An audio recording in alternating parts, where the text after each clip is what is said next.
Vasundhara fall, जहां 400 feet यानी कि 120 मीटर की ऊंचाई से गिरता हुआ पानी किसी पापी आदमी के ऊपर नहीं पड़ता है, इसलिए लोग यहां पर आने से डरते हैं।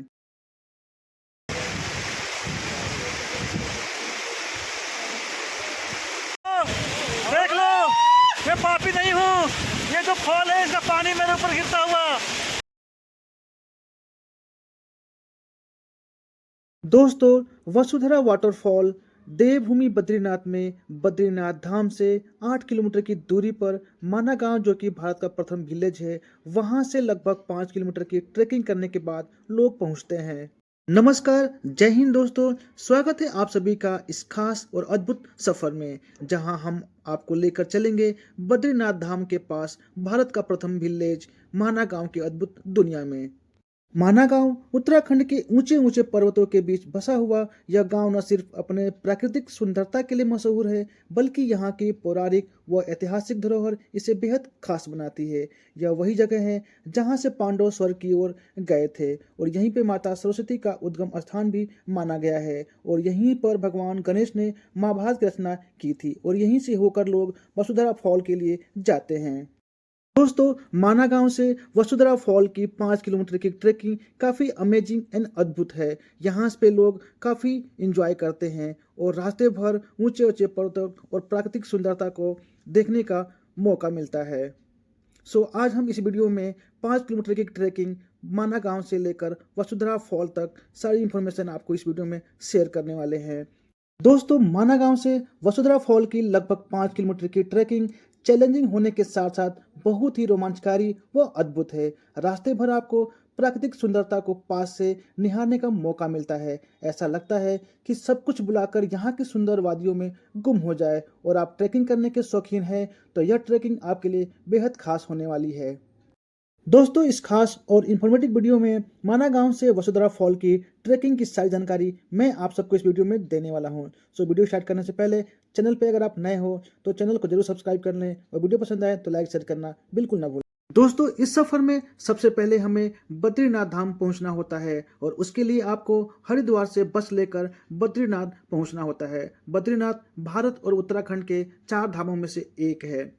दोस्तों, हरिद्वार से बद्रीनाथ बस से अगर आप जाते हैं तो आपको पहुंचने में लगभग 11 से 12 घंटे का सफर लग जाता है। शाम में आप बद्रीनाथ पहुंचकर रूम लेकर आप विश्राम कर ले, और अगले दिन जल्दी से तैयार होकर सबसे पहले बद्री विशाल जी के दर्शन करने के बाद आप माना गांव के लिए निकल सकते हैं। दोस्तों, जितना जल्दी हो आप बद्री विशाल जी के दर्शन करने के बाद आप माना गांव निकल जाए, और वहां से अगर आप ट्रैकिंग करना चाहते हैं तो ट्रैकिंग के लिए आप निकल जाए, क्योंकि ट्रैकिंग काफ़ी कठिन होता है। 5-6 घंटे की ट्रैकिंग आपको जाने और आने में लगते हैं। आप जितनी जल्दी जाएंगे उतना जल्दी आप वापस आ सकते हैं। दोस्तों, बद्री विशाल जी के दर्शन करने के बाद हम निकल गए थे माना गांव के लिए, जहां से माना गांव होते हुए हम जाने वाले थे वसुंधरा ट्रैकिंग पे, और यह ट्रैकिंग काफ़ी एक्साइटमेंट होने वाली थी। माना पहुंचते ही आप सबसे पहले आपको छोटी सी मार्केट देखने को मिलती है, जहां पे आपको सभी प्रकार की खाने पीने से लेकर आपको शॉपिंग के लिए आपको दुकानें देखने को मिलती है। माना गांव अलकनंदा नदी के तट पर बसा हुआ प्रकृति का एक सुंदर सा नज़ारा है, यानी कि बहुत ही अद्भुत एक छोटा सा गाँव है। दोस्तों, माना गांव को भारत का प्रथम विलेज कहा गया है। जब आप माना गांव पहुंचते हैं और थोड़ी दूर आगे चलते हैं तो सबसे पहले आपको मिलता है भीमशिला, जिससे कि महाभारत काल में भीम ने स्वर्ग लोक जाते समय इस भील का पत्थर को रखकर आगे का रास्ता बनाया था। दोस्तों, यहीं पे माता सरस्वती का उद्गम स्थान भी देखने को मिलता है, जिसकी ध्वनि आप कुछ दूर पहले से ही सुनने को आपको मिल जाता है, और फिर यहीं से आपको वसुंधरा फॉल जाने के लिए ट्रैकिंग आपकी शुरुआत होती है।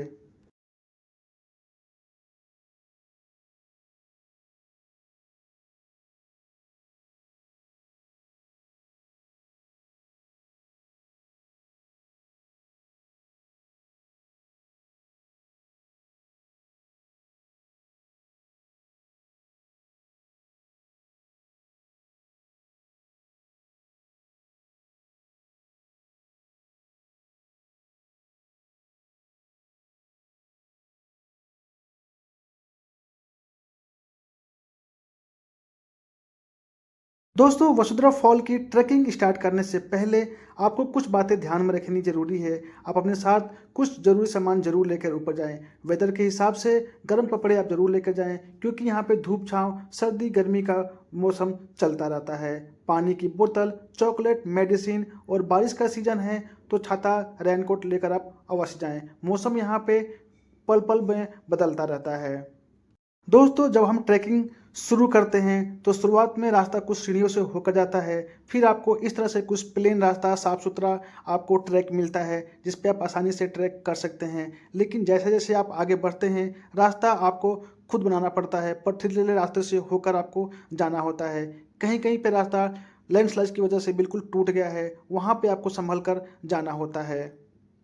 दोस्तों, इस पूरे ट्रैकिंग में आप दोनों तरफ देखेंगे कि आपको ऊंचे ऊंचे पहाड़ देखने को मिलते हैं और बाईं तरफ नदी बहती है और ठीक उसके बाईं तरफ एक रास्ता जाता है शतोपन स्वर्गारोहणी के लिए, जो कि स्वर्ग का रास्ता माना गया है। और मान्यता है कि यहीं से महाभारत काल में पांडव अपना राजपाट त्याग कर स्वर्ग के लिए गए थे और बहुत से पर्वतारोही इसी रास्ते से होकर ग्लेशियर देखने के लिए जाते हैं। दोस्तों, ट्रैकिंग में धूप छांव का खेल पूरे रास्ते में आपको देखने को मिलता है। ठंडी ठंडी हवा बहुत तेज चलती है। दोस्तों, ट्रैकिंग के हिसाब से बात करें अगर वेदर की, तो मई और जून के मौसम में अगर आते हैं तो यहाँ का वेदर काफ़ी अच्छा होता है और काफ़ी क्राउड भी देखने को आपको मिल सकता है। वहीं अगर आप अक्टूबर या फिर नवंबर के मौसम में आते हैं तो सुबह शाम काफ़ी ठंड होती है और दोपहर के टाइम पे यहाँ पे मौसम काफ़ी अच्छा होता है। धूप काफ़ी अच्छी निकली होती है, वेदर काफ़ी साफ़ होता है। लेकिन आपको जैसे जैसे ऊपर बढ़ते जाते हैं, आपको तेज़ और ठंडी हवा देखने को मिलती है। तो उस हिसाब से आप अपने साथ कपड़े लेकर साथ में ज़रूर जाएं। चढ़ाई अभी थोड़ी सी।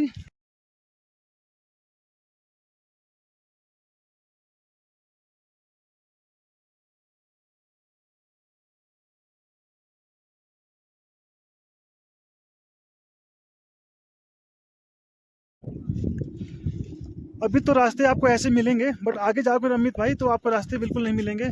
ऐसे जो रास्ता बना हुआ है ये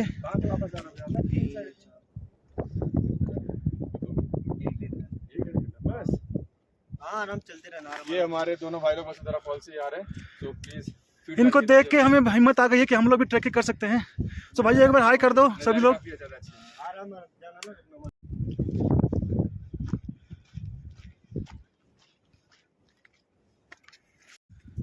ये देखो ट्रैकिंग रास्ते कैसे हैं। आप चाहो कि तेज चल लो तो भी आप तेज नहीं चल पाओगे। ऐसा लगता है कि इस रास्ते से पानी का बहाव आया है, उस रास्ते में पत्थर आया है। बिल्कुल रास्ता नहीं है, बस आपको इधर से उधर चलना है, रास्ता बनाना है। तो जब भी अगर आप आओ तो संभल के चलो, थोड़ा टाइम लग जाए लेकिन जल्दीबाजी ना करो।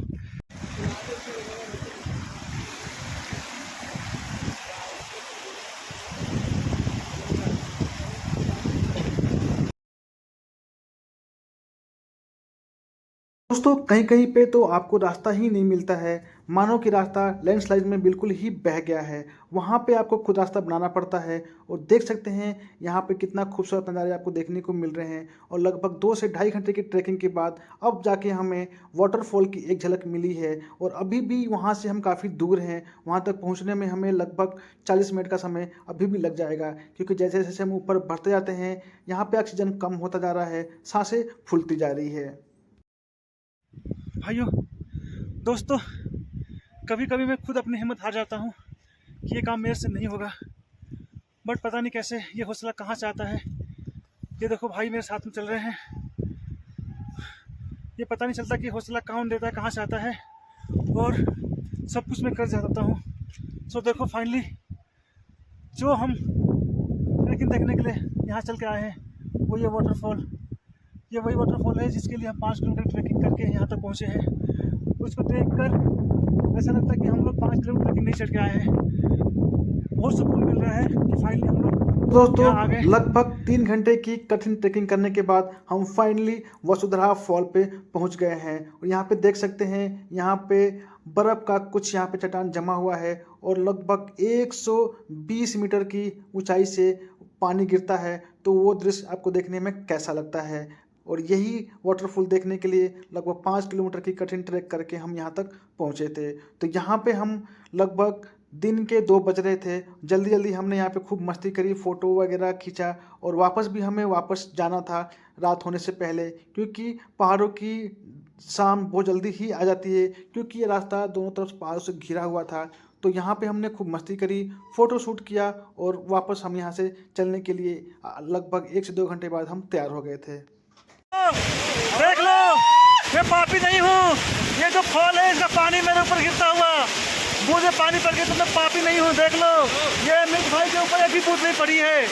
ये तो वैसे तो यहाँ के सुंदर नज़ारे देखने के बाद वापस जाने का मन बिल्कुल नहीं कर रहा था, लेकिन फिर भी फाइनली 1 से 1.5 घंटे मस्ती करने के बाद अब टाइम आ गया था नीचे जाने का, क्योंकि नीचे उतरने में लगभग 2 से ढाई घंटे का समय लगने वाला था। और जैसे जैसे शाम बढ़ती जा रही थी, ठंड भी बढ़ती जा रही थी, क्योंकि धूप खत्म हो गया था और वैसे वैसे ठंडी हवा और भी तेज़ महसूस हो रही थी। सो दोस्तों, वीडियो में बस इतना ही। आशा करता हूँ कि आपको इन्फॉर्मेशन अच्छी लगी हो और वीडियो पसंद आए तो वीडियो को लाइक, शेयर एंड सब्सक्राइब करना बिल्कुल ना भूलें। Thank you so much.